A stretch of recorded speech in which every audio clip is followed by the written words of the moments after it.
নমস্কার বন্ধুরা, বানিস food passion চ্যানেলে সকলকে স্বাগত জানাচ্ছি। আজকে চলে এসেছি ফুলকপির একটি দারুণ স্বাদের রেসিপি নিয়ে। এদিকে গ্যাসের উপর একটা কড়াই বসিয়ে দিয়েছি।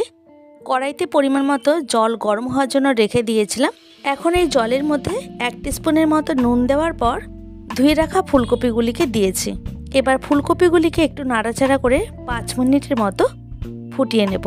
এতে ফুলকপির ভেতর যদি পোকামাকড় থাকে তো সেগুলি বেরিয়ে যাবে। এবার গ্যাসের ফ্লেমটাকে আরও 5 মিনিটের মতো আমি ঢেকে রেখে দিয়েছিলাম। প্রায় 10 মিনিট পর ফিরে এসে আমি ফুলকপিগুলিকে তুলে নিচ্ছি জলের থেকে, আর এক্সট্রা যে জল সেটা কিন্তু ফেলে দেব। ভাপিয়ে নেওয়া ফুলকপির মধ্যে এখন কিছু জিনিস দিয়ে দিচ্ছি, যেমন দিয়ে দিচ্ছি এখানে পরিমাণ মতো নুন, হলুদ গুঁড়ো 1 টিস্পুনের মতো, আর দেব কাশ্মীরি রেড চিলি পাউডার। এতে কিন্তু কালারটা খুব সুন্দর আসবে। এরপর এর মধ্যে দিয়ে দিলাম 1 টেবিল চামচ বেসন। এরপর সমস্ত উপকরণগুলিকে ফুলকপির মধ্যে ঠিক এইভাবে খুব ভালো করে কোটিং করে নিতে হবে, আর বেসনটা কিন্তু এখানে অবশ্যই দিতে হবে। তো সমস্ত উপকরণ দিয়ে আমার কিন্তু ফুলকপিগুলি কোটিং করা হয়ে গেছে। এইবার চলে যাচ্ছি ভেজে নেওয়ার জন্য। আবারও ওই কড়াইটাকে ভালো মতো পরিষ্কার করে নিয়েছি। এরপর দিয়ে দিলাম পরিমাণ মতো সাদা তেল। একে একে ফুলকপিগুলিকে এখন দিয়ে দিচ্ছি। এইবার গ্যাসের ফ্লেমটাকে একদম কমিয়ে রেখে এগুলিকে খুব ভালো করে ভেজে নিতে হবে। প্রায় 3 থেকে 4 মিনিটের মতো আমি এখানে ফুলকপিগুলিকে ভেজে নেব। 4 মিনিট পর ফিরে এসে ঢাকনাটাকে সরিয়ে নিয়ে আবারও ফুলকপিগুলিকে খুব ভালো করে নাড়াচাড়া করে নিতে হবে। এখন কিন্তু ভেজে নিতে খুব একটা বেশি সময় লাগবে না, প্রায় 5-6 মিনিটের মতো ভেজে নিলেই হবে। তো এগুলি ভেজে নেওয়া হয়ে গেছে বা তুলে নিচ্ছি। এরপরে ওই কড়াইটাকে খুব ভালো মতো পরিষ্কার করে নিয়েছি। এবারে কড়াইটা ভালো মতো গরম হয়ে যাওয়ার পর দিয়ে দিলাম পরিমাণ মতো সাদা তেল। এখানে তেলের পরিমাণটা কিন্তু তোমরা তোমাদের পছন্দ অনুযায়ী বাড়িয়ে বা কমিয়ে দিতে পারো। তেলটা গরম হয়ে যাওয়ার পর ফোড়নে ব্যবহার করলাম গোটা জিরে। এরপর এর মধ্যে দিয়ে দিলাম কেটে রাখা পেঁয়াজ। এখন পেঁয়াজগুলিকে হালকা ভেজে নেব প্রায় 2 থেকে 2.5 মিনিটের মতো। এখন এগুলিকে সফট করার জন্য দিয়ে দিলাম পরিমাণ মতো নুন। নুনটা দেওয়াতে পেঁয়াজগুলি কিন্তু খুব সহজে সফট হয়ে যাবে। এইভাবে এখন ভেজে নেব আরও 1 থেকে 2 মিনিটের মতো। এরপর এর মধ্যে দিয়ে দিলাম কেটে রাখা ক্যাপসিকাম। দিচ্ছি এর মধ্যে 3 থেকে 4টার মতো কাঁচা লঙ্কা। লঙ্কাগুলিকে একটু বড় বড় টুকরো করে কেটে নিয়ে তারপর খুব ভালো করে সমস্ত উপকরণগুলিকে ভেজে নিচ্ছি। এখানে খুব কড়া করে ভাজা দরকার নেই, হালকা আমি ভেজে নিচ্ছি। প্রায় 2 থেকে 3 মিনিটের মতো ভেজে নিলেই হবে। এখন আমি এর মধ্যে দিয়ে দিচ্ছি হলুদ গুঁড়ো, কাশ্মীরি রেড চিলি পাউডার, তবে খুবই কম। দিয়ে দিচ্ছি জিরে গুঁড়ো 1/2 টিস্পুন।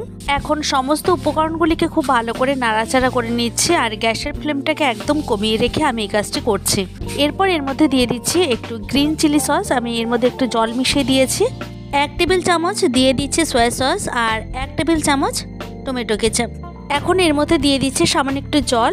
আর একটা জিনিস দিতে ভুলে গেছিলাম, সেটা হচ্ছে আদা। আদাটা আমি একটু এইভাবে গ্রেটারে ভালো করে ঘষে নিচ্ছি। এখন সমস্ত উপকরণগুলিকে খুব ভালো করে নাড়াচাড়া করে নিতে হবে।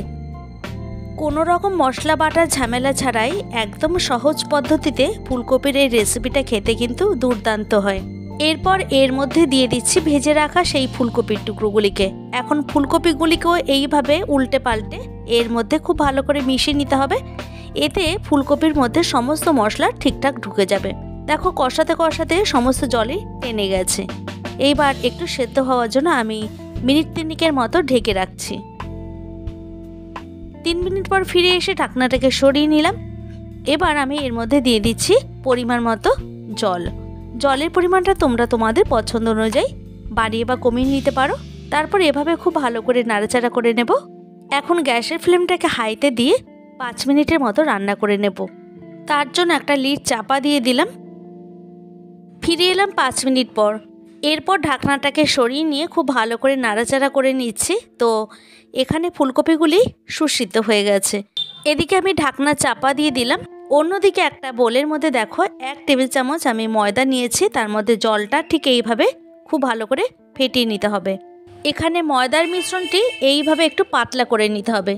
এইবার আমি ঢাকনাটা সরিয়ে নিয়ে এই মিশ্রণটিকে এর মধ্যে ঢেলে দিচ্ছি। এটা দেওয়ার কারণে যে গ্রেভিটা সেটা কিন্তু একটু থিকনেস চলে আসবে। তো এখন খুব ভালো করে মিশিয়ে নেব ময়দার মিশ্রণটিকে এর মধ্যে, আর গ্যাসের ফ্লেমটাকে একদম হাইতে দিয়ে ভালো করে রান্না করে নেব। এবার ঢাকনাটা সরিয়ে নিয়ে আমি এর মধ্যে কিছুটা গরম মশলা দিয়ে দিলাম, মানে হাফ টিস্পুনের মতো গরম মশলা দিলেই হয়ে যাবে। এখন গরম মশলাটাকেও এর মধ্যে খুব ভালো করে মিশিয়ে নিয়ে আরও প্রায় 2 মিনিটের মতো রান্না করে নেব। রেসিপিটা অলমোস্ট রেডি হয়ে গেছে। এবার গ্যাসের ফ্লেমটাকে অফ করে দিয়ে একটা লিড চাপা দিয়ে দেবো। স্ট্যান্ডিং টাইমে 2 মিনিটের মতো ঢেকে রেখে দিচ্ছি। যদি আমার চ্যানেলে এই ধরনের আরও নিত্য নতুন ভিডিও পেতে চাও তাহলে অবশ্যই প্রচুর লাইক কমেন্ট শেয়ার করো। তোমাদের একটা লাইক আর একটা কমেন্ট আমাকে আরও নতুন ভিডিও তৈরি করে মোটিভেট করে। দেখা হবে নেক্সট কোনো ভিডিওতে। ভালো থাকবে প্রত্যেকেই, আর তোমরাও সবাইকে ভালো রেখো।